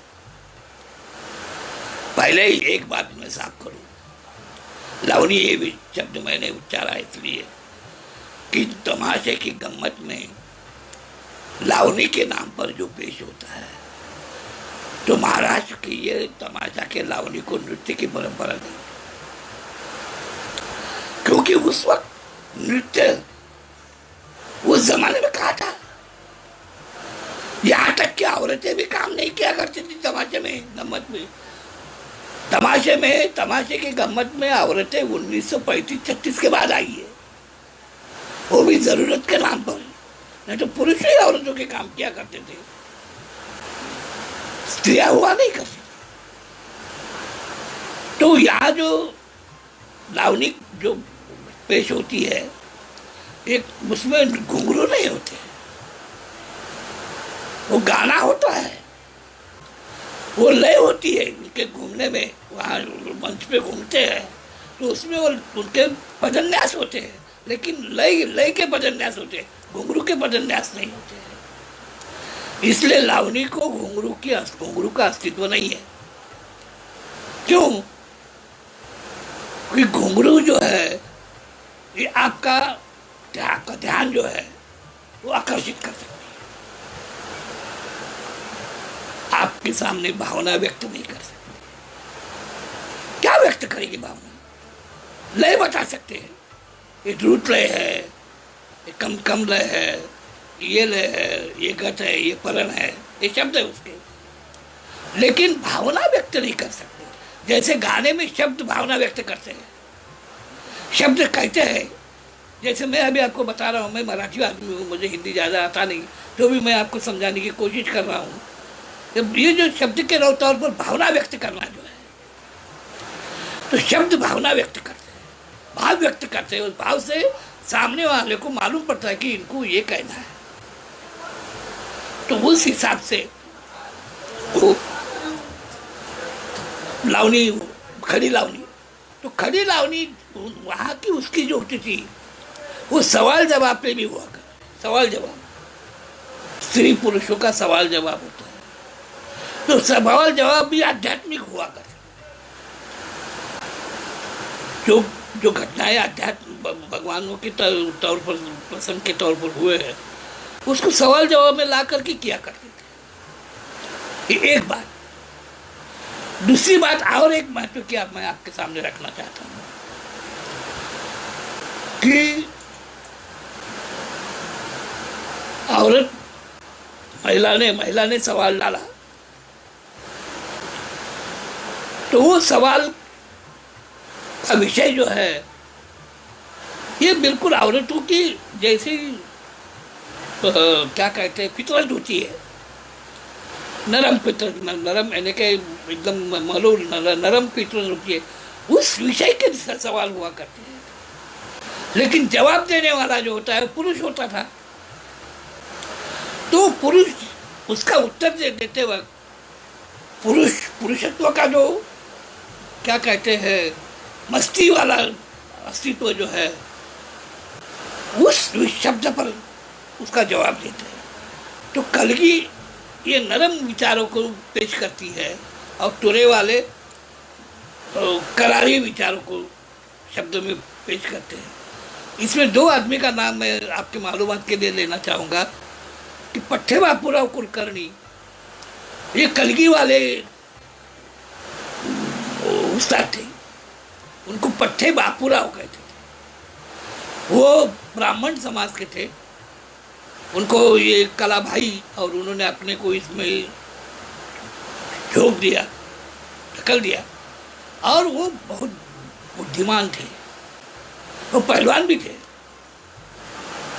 वो कुश्ती के अखाड़े में कुश्ती करते थे, इसलिए वारे पट्टे करके उनको कहते थे। और इन कलाकारों में, तमाशगिरों में जब खड़े रहते थे तब स्फूर्त लिखते थे, स्पॉन्टेनियसली, हाथ आपने सवाल किया कि उधर ही उसका जवाब स्पॉन्सिल आपको लिख के देना है, इसलिए उनको शीघ्र कवि कहते हैं। तो कलगी वाले थे, और कैसे वो कलगी टोला का सामना तमाशे में गम्मत में हुआ करता था। कलगी टोला दूसरे कला प्रकार में भी है, मैं आपको थोड़ा सा बताऊंगा आगे जाकर के, तो उसमें भी है। लेकिन ये जो प्रकृति है, साहित्य प्रकृति इसको मैं कहूँगा कि औरत के प्रकृति के जरिए पेश होने वाला कलगी और पुरुषों के प्रकृति के जरिए पेश होने वाला टोला, ये दो प्रकार के सवाल जवाब अठावनी में हुआ करते थे। ये लगाए जाते थे, किए जाते थे। मैंने कहा ना कि लावनी का मतलब ये है कि जैसे मैंने कहा कि वहाँ वो यात्रा में लोग देखने के बाद वो तय करते हैं उनके लीडर कि भाई यह सामाजिक कथा लगाओ, आध्यात्मिक कथा लगाओ मतलब करो, लगाना। जैसे हम खेत में फसल आने के लिए भी बुरे करते फेंकते हैं, वैसे तमाशे में ये लगाओ, लगाना करके लावनी, लगाने को लावनी कहते हैं। तो ये लगाया जाता है, उसको लावनी कहते हैं। आजकल के लोगों में इसका गलत मतलब निकाला है कि सौंदर्यवती स्त्री यानी कि लावण्यवती, गलत है। अब वो गलत तरीके से गया है, करने वाले ने क्यों किया वो तो उस पर मुझे बहस करना है, लेकिन लावनी का मतलब ही है। और ये लावनी, खड़ी लावनी तमाशे के गम्मत में हुआ करती सब जगह के। खानदेश में जो तमाशा होता था, खानदेशी तमाशा, गम्मत, खानदेशी गम्मत में जो भाषा का लहजा है, वो आदिवासी और वहाँ का वो एरिया मिलकर के जो भाषा और प्रकृति होती, उस प्रकृति के तौर पर वो साहित्य यही इस्तेमाल कर रहे थे। यहाँ का विषय सब्जेक्ट ये, लेकिन पेश उनकी तरह उनके हिसाब से किया कर रहे थे। उधर में खड़ी गम्मत का भी ऐसा ही है। कलगी टोला उसका नाम। ऐसे ही सब जगह महाराष्ट्र में, पश्चिम महाराष्ट्र में भी इसी तरीके से, कोंकण में भी इसी तरीके से, पर लेकिन ये तमाशे के तौर पर ये पेश हुआ करता था। और सबसे बड़ा ये श्रमजीवी लोगों के लिए होता है। मैं आपको श्रमजीवी लोगों के तौर पर बता रहा हूँ। दूसरा जो भाग जो है वो बुद्धिजीवी लोगों का है। इसके जो बुद्धिजीवी श्रोते बने हुए हैं, जैसे दरबार राजे रजवाड़े हुआ करते थे, उनके यहाँ ये जो लावनियाँ पेश होती थी वो इससे अलग है, और उसकी प्रकृति अलग है, उसके अस्तित्व अलग है, उसके पेश करने वाले अलग, यही इनके ही लोग। लेकिन वहाँ बैठक की लावनी उसको कहते हैं। वो बुद्धिजीवी लोगों, क्योंकि बुद्धिजीवी लोगों के लिए क्यों कि जो लावनियाँ जिन शायरों ने लिखा है, पेशवेकालीन शायरों ने, वो भाषा समझने में ये श्रमजीवी लोगों की आकलन शक्ति बहुत कमजोर, या उतनी ताकत की नहीं हुआ, इसलिए वो बुद्धिजीवी लोगों के लिए। ठीक है, तो ये इस तरीके का गम्मत तमाशा महाराष्ट्र में हर जगह, इसके ये पूरी कला प्रकार जो है ये अर्थ नियोजन का है। पहले जमाने में गांव के बाहर के कलाकार, वही कलाकार इसमें, उनके ही कलाकार इसमें हुआ करते थे। लेकिन आगे जाकर के जैसे 1900 स्वतंत्र मिलने के बाद 1975 तक जो लोग महाराष्ट्र को बनाने में आगे आए, उन लोगों ने जो महाराष्ट्र को बनाया है, असल में वो बहुत, आपको क्या कहूँ कि गोल्ड सोने से भी बहुत कीमती है। लेकिन उसके आगे के लोगों ने इसके लिए कुछ किया नहीं मतलब खाली पैसा दे, तैयार मामला मिला, आपको तैयार भोजन परोसने के बाद आप बैठ करके खाना है, ये सब्जी क्यों बनाई, कैसी बनाई, ये नहीं देखना है, देखते नहीं है। उन लोगों ने सब्जी बनाने से लेकर के सामान इकट्ठा करने से लेके सब चीज़ें खुद बनाई, यह संशोधन के तौर पर कलेक्ट कर उसको मिलवाया। और संशोधन के तौर पर जो भी उस वक्त संशोधन में जो क्या आता था, उस वक्त के ज़माने में जो किया था वही आता था। इसके ऊपर कुछ लिखा रखा हुआ नहीं है। साहित्य के तौर पर लोक साहित्य लिखने के लिए कोई मटेरियल नहीं था, लेकिन संशोधक लोगों ने इस पर जो काम किया है वो मानना पड़ेगा। महाराष्ट्र के हमारे जो संशोधक लोग हैं, जिन लोगों ने इसके ऊपर शोध किया है और उसकी किताबें तैयार की है नई जनरेशन के लिए, बहुत बड़ी काम की है। ये आम तौर पर लोगों ने किया है। इसमें शासन, प्रशासन, अध्यासन कुछ नहीं है। विद्यापीठ नहीं है, कॉलेज नहीं है, कोई नहीं, किसी ने इसके ऊपर कुछ किया नहीं। लेकिन कॉलेज के शिक्षक लोगों ने इसके ऊपर जो काम किया है ये काबिल तारीफ। सिर्फ काबिल तारीफ नहीं, तो उसको इतिहास में रखना पड़ेगा। इस तरीके का काम है ये। आगे आपको अभी इस तरीके का साहित्य मिलेगा नहीं, है ही नहीं तो मिलेगा कहाँ से। तो इसके ऊपर में गम्मत का मामला जो है वो महाराष्ट्र में 5 ही जगह में आता है, उससे एक ही तरह का। आगे जा कर के थोड़ा सा बुद्धिजीवी लोगों का जो है तो प्रेजेंटेशन में मैं बोलूँगा, थोड़ा सा प्रेजेंटेशन में आपको बोलूँगा प्रेजेंटेशन का महत्व क्या है। वैसे तमाशे का प्रेजेंटेशन गम्मत का जो है तो सभी जगह सलीका है, खाली वहाँ की जो वातावरण है उस वातावरण के जरिए उसको बनाया जाता था और वो पेश किया जाता। इस तरीके से तमाशा महाराष्ट्र में पेश हुआ करता है। वो पहले गांव में मिट्टी का स्टेज बना के किया जाता था, बाद में थिएटर बनाया गया, उसको संघ बनाया, पथक बनाया गया। पहले कैसे 4 लोग इकट्ठा आते आकर के एक पथक बना करके करते थे। तो सीजन खत्म होने के बाद फिर काम में जाने के लिए पैसा मिलता था, वो बांट के लेते थे और घर बारिश में घर चलाते थे। उसके बाद इसलिए ठेकेदार आ गया। ठेकेदार लोगों ने उनमें से एक आदमी को लीडर बनाया। वो लीडर ने एक कलाकारों को इकट्ठा किया सांघिक स्वरूप, जिसको अपन कोऑपरेटिव स्तर पे करना बोलते हैं, सोसाइटी तौर पर। उसका मालिक मतलब उनके जैसा है, लेकिन वो लीडर। और वो ठेकेदार ने उनको पैसा देना है और वो तमाशा भड़ जिसको हम कहते हैं, वो फड़ को लेकर के प्रोग्राम करते घूमना है। जो पैसा अब प्रोग्राम करके जब तक यात्रा उत्सव में सुपारी के तौर निमंत्रण के तौर पर करते थे, उस वक्त ये बात नहीं आती थी। लेकिन पार्टी बनने के बाद उसको व्यावसायिक स्वरूप बनाया गया। फिर लोग कपड़ा लगा करके, जैसे टूरिंग टॉकीज में कपड़ा लगा करके सिनेमा दिखाया करते थे, उस तरीके के कपड़े की टूरिंग सिनेमा तमाशे की तंबू टॉकीज बनाई। सर्कस की तंबू बाद में आ गए, लेकिन उस तरीके के खुले कनाट था, और कनाट में एक आना टिकट लगा करके रात को तमाशा देखना। उस वक्त से तमाशा कमर्शियल हुआ, क्योंकि आपने टिकट लगा करके तमाशा दिखाना शुरू किया तो उसे लोगों से पैसा लेकर के आप करने लगे। आप पैसा लेकर के तमाशा पेश करने लगे तो फिर प्रेक्षकों की भी डिमांड आ गई, जो रसिक है उनकी भी डिमांड आ गई कि वो हमको जो चाहिए वो करो।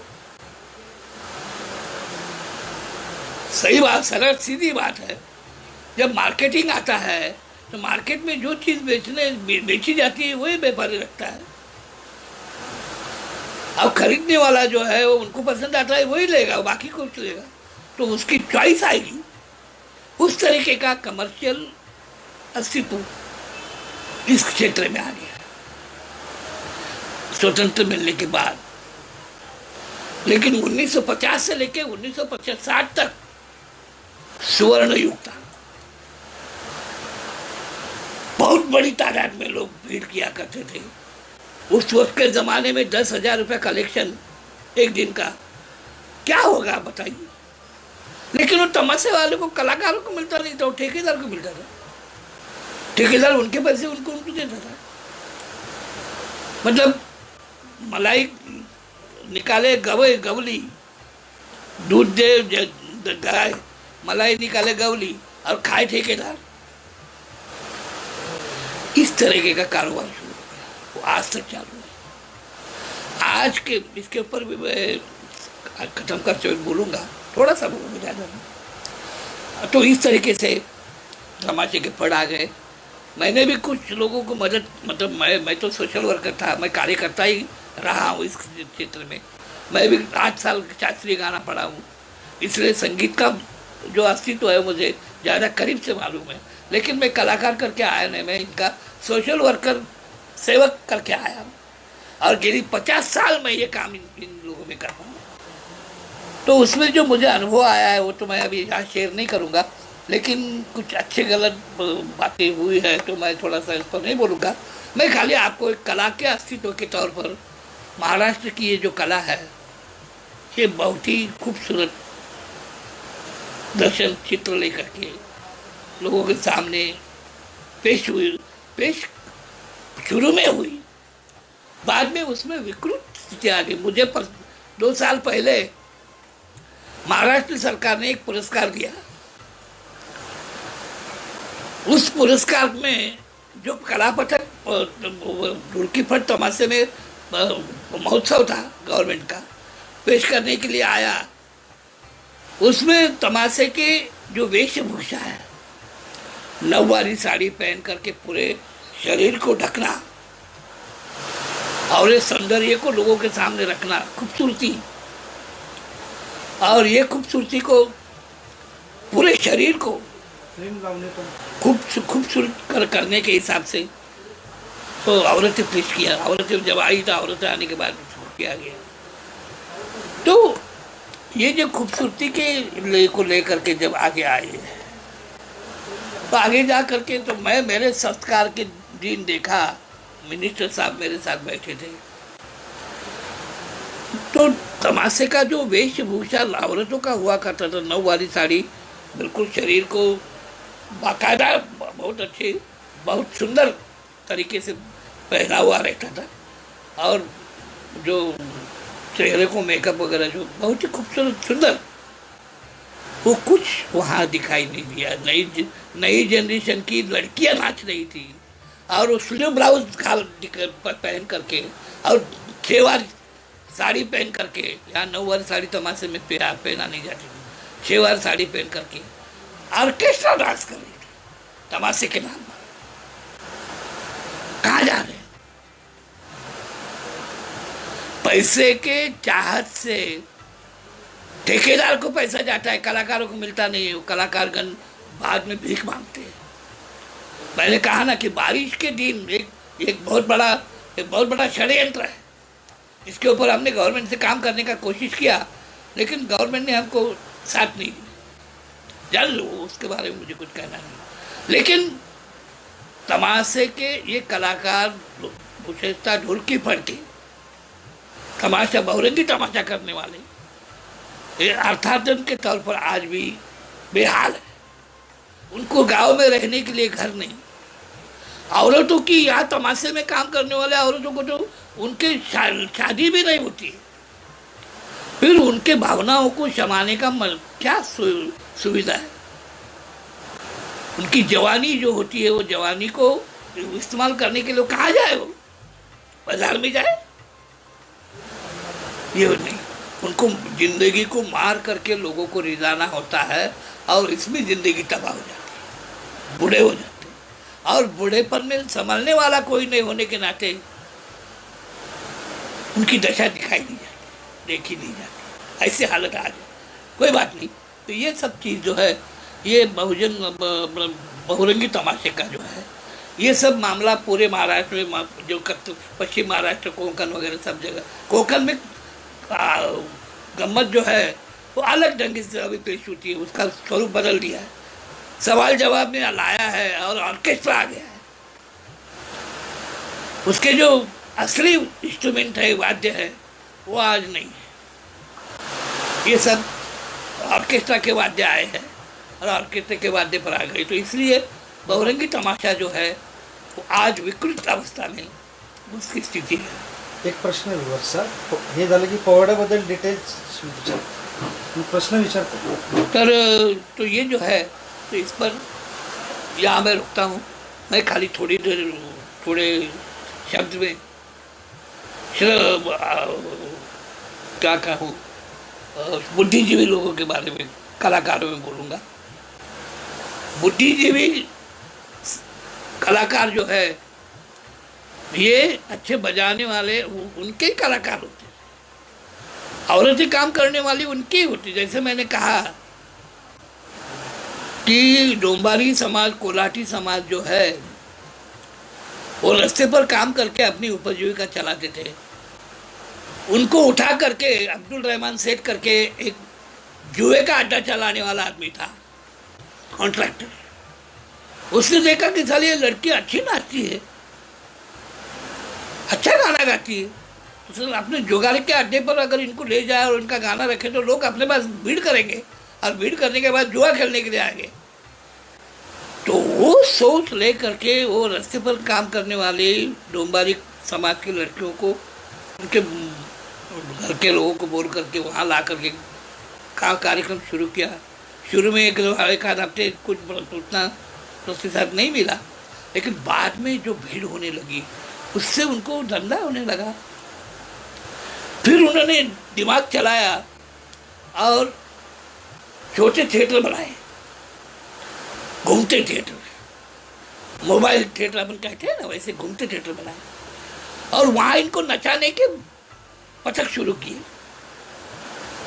एक पथक हारमोनियम वाला, तबले वाला, ढोलकी वाला, सारंगी वाला, मतलब वाद्य बजाने वाले और गाने वाले, उनके साथ साथ करने वाली लड़कियाँ, ऐसे 10-12 लोगों का पथक उनको ले करके. तो अभी एक पथक से तो पूरा प्रोग्राम होता नहीं, तो 4-4, 3-3, 4-4, 5-5 पथक ले करके तो वो कार्यक्रम शुरू किए. अच्छा प्रतिशत मिलने लगा. और अच्छा प्रतिशत मिलने लगने के बाद एक के पीछे एक, उसको हमारे मराठी में कहते हैं बारी बारी में एक के पीछे एक, बारी नहीं. इसकी बारी होने के बाद उसकी बारी होने के बाद उसकी बारी. इसलिए वो पथक को बारी नाम से संबोधा जाने लगा. किसकी बारी है? वे फलाने औरत की बारी है. किसकी बारी है? ये बारी है. तो इस तरीके से बारी ये शब्द जो है वो एक के दूसरे एक को प्रोग्राम कार्यक्रम करने के हिसाब से उसको सब बोला जाने लगा. फिर वो इस तरीके का वो चलने लगा उनका. और उसके महाराष्ट्र में थिएटर बनने लगे. और थिएटर बन करके 4 दीवार के अंदर गाने पेश किया करते थे. तो वो गाने कौन से? तो बनाए हुए गाने. और जो औरतें, पुरानी औरतें थी, वो औरतें बैठक की लावनियाँ पेश किया करती थी. और वो जो गाती थी तमाशे के संगीत बारी में, उसको संगीत बारी कहते. संगीत बारी में नृत्य की परंपरा नहीं थी, लेकिन अभिनय की परंपरा बहुत ताकत वाली थी. गोदावरीबाई पुणेकर नाम की एक महिला थी. वो इतनी जबरदस्त ताकत वाली औरत थी, इस माहौल को बनाने वाली, कि जैसे नायकिन लोगों के दीवान खाने हुआ करते थे, उस तरीके के दीवान खाने उसने शुरू किए. और वो दीवान खाने में देखने सुनने के लिए आने वाले लोग जो हुआ करते थे, वो गांव के बड़े बड़े व्यापारी, बड़े बड़े पैसे वाले लोग.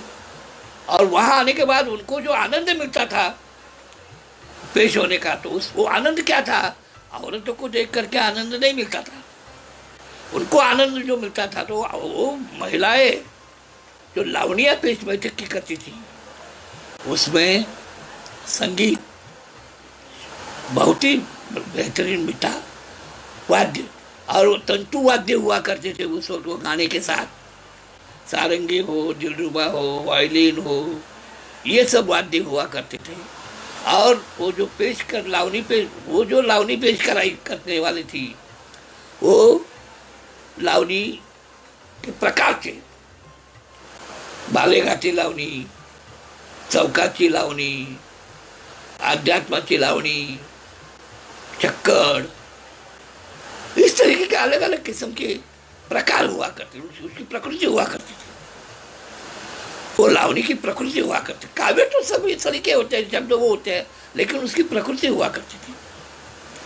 तो वो प्रकृति के हिसाब से उनका पेश करना होता था, और वो प्रकृति के हिसाब से अभिनय राधा अभिव्यक्त हुआ था, करता था। और अदाकारी इतनी थी कि एक लाइन के 10 अदा करने पड़ते थे उसी विषय के। जैसे कि मैंने देखा बात गोदा अपना भामाबाई पंढरपुरकर, इस महिला ने जिंदगी के जन्म से लेकर के जब से कलाकार बनी और मरी तब तक रंगमंच प्रोग्राम किया नहीं, दीवान खाना किया। और दीवान खाने के वक्त करने के बाद जब वो अंत हुआ तब उनकी उम्र 70-75 साल की थी। उस वक्त वो इस तरीके से देखती थी जैसे राजघराने की कोई रानी है। लेकिन उनका प्रेजेंटेशन मैंने जब देखा, आप यकीन नहीं करेंगे कि उनकी जो लावनियाँ हुआ करती थी वो प्रबोधनात्मक हुआ करती थी। मिसाल के तौर पर हमारी कौमार्य स्थिति में कि जो लड़कियाँ 10-12 साल की लड़कियाँ हुआ करती है, वो 10-12 साल की लड़कियाँ कौमार्य से जब स्त्रीत्व प्राप्त करती है, मतलब कौमार्य जाने के बाद स्त्रीत्व आता है, उस स्त्रीत्व आने की जो प्रक्रिया है वो दिखाने के काबिल नहीं है। लेकिन ये कलाकार उनके गाने के बैठक हुआ करती थी दीवान खाने में, वो दिखाते हुए कभी भी गंदी चीज आपको दिखाई नहीं देती थी। क्या करती होगी? तो समाज में उनका गाना सुनने के लिए, देखने के लिए बैठने वाले पुरुष हो, स्त्री हो, कोई हो, उनको कोई गंदा नहीं महसूस हुआ। क्या किया उन्होंने? 4 मैत्रीन लिए और वो रोजाना घर गांव में जाना, घूमना, साथ एक दिन एक लड़की बाजू में हो जाती है और वो आती नहीं, और इनकी चर्चा होती है लड़की क्यों आई नहीं। तो कपड़े धोने के लिए नदी पर जाते हैं, तो ये किनारे पे ये 3 लड़कियां, वो किनारे पे वो है। तो इनकी बातें चलती चलती एक बूढ़ी औरत पूछे, क्यों भाई तुम्हारी मैत्री वो दोस्त थी, दिखती नहीं? तो बोले हाँ मम्मी वो आए नहीं। तो धोते धोते उसकी नज़र वो सामने के किनारे पे वो लड़के पे जाती है, और लड़के पे जाने के बाद वो कपड़ा धोते वक्त वो औरत दिखती है। तो वो जो प्रक्रिया होती है, नैसर्गिक प्रक्रिया, उसको वो धोती रहती, वहाँ धो रही है। उसका वर्णन ये औरत देखने के बाद वो लड़के को करती है और कहती है कि वो कल तक तुम्हारे में थी, आज हमारे में आई। मतलब कल तक वो कुमारी थी, आज उसको नैसर्गिक स्त्रीत्व प्राप्त हुआ है। यानी कि जो हर महीने का जो विधि आता है वो उसको आया था, और वो दिखाने के काबिल नहीं। लेकिन लावनी में किस तरीके से कवि ने लाया, और कलाकार ने पेश करते हुए उसकी जो पेशगी है सादर करने की, वो कितनी मीठी है, बिल्कुल गंदा नहीं। उस वक्त के जमाने में उनका दीवान खाना पुणे में था। पंढरपुर से एक आदमी ने उनको कार्यक्रम करने के लिए घर बुलाया। 16 रुपया तोला सोना था। इस औरत को बुलाया, सुपारी दिया, बुलाया, गए, 500 रुपया मानधन दिया। 500 रुपया, 16 रुपया तोला सोना था उस वक्त, 500 रुपया मानधन उस औरत को था। आज 500 रुपये की क्या कीमत होगी? क्या ताकत औरत को, और वो औरत की अभिनय की जो ताकत हुआ करती थी अब खत्म हो जाती थी सामने देखते देखते। इस तरीके के बैठक की लावनियां उस वक्त की औरतें पेश किया करती थी।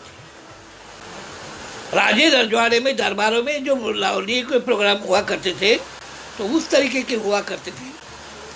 क्या?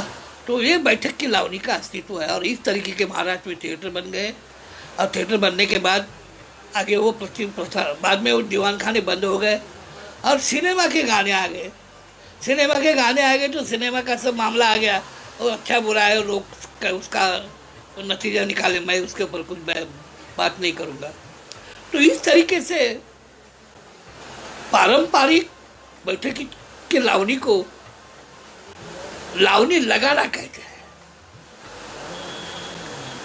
ये लावनी में दूसरी बात और एक कहूँ मैं आपको कि जिस वक्त पेश हो रही है वो जो समय है, वो समय के राग में वो लावनी गाई जाती है। और वो समय के राग में वो की लावनी राग लेते हैं, शास्त्रीय राग। और वो राग को जो कवित्व जो बुना जाता है वो उसी वक्त का होता है। ऐसे किस्सा हुआ कि जब ये भामाबाई बैठक के लिए पंढरपुर गई और वो शुरू हुआ तो खाना खाने के बाद, प्रोग्राम शुरू हो जाने के बाद उस आदमी ने कहा मैं कहूँगा वो लावनी गाने का, मैंने पैसा दिया है। तो बोले ठीक है, जिस वक्त मैं कहूँगा वो गाना नहीं गाएगी तुम हार जाएगी, मैं कहूँगा वो तुमको करना पड़ेगा। तो बोले ठीक है।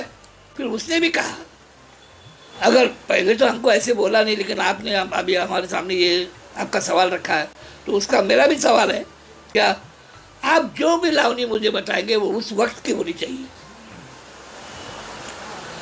उस वक्त की अगर वो लावनी नहीं होगी तो आप हार जाएंगे, और आप हारने के बाद मैं कहूँगा वो आपको करना पड़ेगा। ऐसे वो शुरू हुआ। वो कहती थी, वो गाती थी, करती थी, नृत्य नहीं था, अभिनय आधा के तौर पर पेश किया करते। एक लाइन की 10 आधा किया करते थे वो। अगर एक लावनी में 12 लाइन है एक काव्य में, तो 120 अभिनय किया करते थे उस वक्त। तो वो चलता सुबह 4 बजे, रात को 10 बजे की लावनी उसने बोली, रुक गई। बोली ये कथा उसने दूरदर्शन के इंटरव्यू में बताई है। बोले ये 10 बजे की लावनी अभी की नहीं है। बोले मैंने पैसे दिया है, तुमको पैसे दे के लाया, तुमको करना पड़ेगा। तो बोले आपने पैसे दे के लाया, मैंने किया, लेकिन आपने जो सवाल रखा उसका मैंने भी आपको जवाब दिया। अब हार गए, हार मानो, मैं करती हूँ। हाँ बोले ठीक है कर। फिर उसने किया वहाँ वो मामला। कहने का मतलब ये है मेरा कि जिस अपेक्षा से बैठक की लावनी उस वक्त के ज़माने में पेश हुआ करती थी, करने वाले, सुनने वाले सिर्फ कलाकार ही मोटे होते हैं ऐसा नहीं है, तो उसको दाद देने वाले जो प्रेक्षक हैं, रसिक हैं, वो रसिक भी उतनी ताकत के होते हैं। इसलिए उस कला का महत्व बहुत बढ़ता है। इस तरीके के पेश प्रोग्राम हुआ करते थे, इस तरीके के तमाशे के जो अलग अलग, बहुत बड़ा भी सब्जेक्ट है, इतने कम वक्त में होने वाला नहीं है। तो मैं यहाँ ये थोड़ी सी मालूमात बैठक के लावनी के लिए बहुत इसके ऊपर बोल सकते हैं, अभी नहीं बोलूँगा। तो यहाँ तक तमाशे के जो अलग अलग अंग है मैंने आपके पास लाने की कोशिश की है। मेरी कोशिश पूरी है ऐसा नहीं है, लेकिन कोशिश की है। इसमें से मैं धन्यवाद दूंगा कि महाराष्ट्र के लोक साहित्य के तौर पर काम करने वाली जो संस्थाएं हैं, और वो संस्थाओं में जो काम करने वाले लोग हैं, संशोधन करने वाले और उसके ऊपर लोगों को किताबें लिख के देने, निर्माण करने वाले, उनको बहुत बड़ा धन्यवाद देता हूँ, उनको नमस्कार करता हूँ और उनके काम की मैं कुछ प्रशंसा करता हूँ। तो इस तरीके से तमाशा, गम्मत, बैठक की चिलावनी, संगीत वाली, ढोलकी पर, ये तमाशे का पूरा, इसके ऊपर अर्थव्यवस्था एक अलग सा सब्जेक्ट है, वो अभी नहीं बोलूँगा, वो बहुत ही। लेकिन जाते जाते एक बात ज़रूर कहूँगा कि ये कलाकार वेशी के वेश के बाहर के हैं आज भी, आज भी। तो इनकी जिंदगी के बारे में किसी ने क्यों नहीं सोचा अभी तक? हमने भी संस्था चलाई, मैंने 50 साल काम किया, उस काम में इनके बहुत सारे सब्जेक्ट हमने छुड़वाए, सरकार को कानून करने के लिए लगाए, सब किए, लेकिन इनकी जिंदगी वही है। ठेकेदार लोगों ने इनको तबाह कर दिया है। इनको सैलरी मिलती है, वो 6-7 महीने चलती है। आपकी बारिश के 5 महीने में क्या करेंगे? आजकल खेती में भी काम करने के लिए आता नहीं, और धूप में, सर्दी में, बारिश में काम करते करते बूढ़े हो जाते हैं और कमजोर हो जाते हैं। और कमजोर हो जाने के बाद वो परिवार की क्या हालत होती होगी? उस परिवार को संरक्षण किसका है? सरकार में ये सब हम बातें लोगों रखने के बाद मंत्री महोदय, सनद अधिकारी, प्रशासन सुनते हैं। हम जो देते हैं वो लेते हैं, कागज पे लेते हैं, वो लिखते हैं, ये करो करके उनको देते हैं। ये 10 बजे ऑफिस में आते हैं सरकारी महसूल का कर्मचारी, 6 बजे निकल जाते हैं। किसी को इन कलाकारों की जिंदगी का और इस क्षेत्र का कुछ पड़ा नहीं है। आज स्वतंत्र मिलने के बाद 70 साल में भी इन लोगों के बारे में किसी ने सोचा है? हमदर्दी जताई है, लेकिन हमदर्दी जताने से जिंदगी बनती नहीं। और इस जिंदगी को सिनेमा वालों ने ये कला को नृत्य में लावनी ला करके विकृत बना दिया, और उनके धंधे का मामला है, उस पर मुझे कुछ कहना नहीं। लेकिन हमारे तमाशे में कथक सीखने वाली लड़कियां उसको बैठक की लावनी को नृत्य प्रदान करके उसको अलग आयाम दिया और गलत तरीके से लेके गए। आज वाद्य वृंद में वो लावनियां पेश होती है तो गंदे तरीके से उसकी पेशगी होती है, सादर किया जाता है, और गलत तरीके से उसका नई जनरेशन इसके लिए जो तैयार करनी है प्रेक्षक के तौर पर, कौन करेगा? किसकी जिम्मेदारी है? भविष्य में ये जिंदा रहेगा या नहीं ये कला? ये बहुत बड़ी समस्या है, ऐसा मुझे मालूम होता है। मैं जाते जाते शायरी पे थोड़ा सा बोलूँगा, 1-2-5 मिनट, और मैं समारोह करूँगा। मैं शायरी क्षेत्र में भी शायरों के लिए काम किया है। शायरी क्षेत्र एक ऐसा क्षेत्र है कि पूरे महाराष्ट्र को प्रबोधन, समाज प्रबोधन, इतिहास प्रबोधन, आध्यात्मिक प्रबोधन, ये सब, लेकिन कमर्शियल सेक्टर नहीं है। एक सेवा के तौर पर लोगों ने काम किया है। स्वतंत्रता के लिए जब आंदोलन चला तो स्वतंत्रता के आंदोलन में झोंक करके काम किया, जेल गए, अंग्रेजों को भगाया। इस तरीके के कलाकार उस जमाने में हुआ करते थे। आज वो सब पुराने लोग गए, हालात बदले। आज के जमाने में शायर आत्माराम पाटिल नाम का एक ही आदमी ऐसा निकला कि खुद लिखते थे, अध्ययन उनका बहुत बड़ा था, और उन्होंने जो साहित्य लिखा है, भगवान ही है वो हमारे क्षेत्र। इतना मीठा तो है, लेकिन उन्हें आधा घंटे का पोवाड़ा किया है। पोवाड़ा मतलब बोलना, गाना। पोवाड़ा का मतलब जो है पोवाड़ा ये शब्द ज्ञानेश्वरी में आया है। तो पोवाड़ा का मतलब पेश करना, गा करके पेश करना। तो पोवाड़ा जो है वो लोगों को मार्गदर्शन करने के हिसाब से सब विषय, उसके विषय, ज़्यादा तौर पर इतिहास का उसमें ज़्यादा अस्तित्व हुआ करता है। अन्याय जो होते थे, अन्याय को उजागर करने का काम उसमें हुआ करता था। आज ये बम्बई बनी है, ये बम्बई का इतिहास जो है उसके ऊपर पट्टे बापूराव ने पोवाड़ा लावनी लिखी है, अन्नाभाऊ साठे ने लावनी लिखी है, आत्माराम पाटिल ने लावनी लिखी है। हर एक ने अलग अलग तरीके से बम्बई का वर्णन किया है। तो ये एक बड़ा सब्जेक्ट है, इसके ऊपर बोलना चाहिए, पर वक्त बहुत कम हो गया मेरे हिसाब से। तो मुझे कोकोनट थिएटर की तरफ से, कोकोनट थिएटर और ticketmedia.com को बधाई मैं देना चाहता हूँ कि उन्होंने मुझे मेरे विचार आपके सामने रखने की मोहलत सहूलत दी, मुझे बुलाया आमंत्रित किया और इस ऑनलाइन में आपके साथ मिलाया।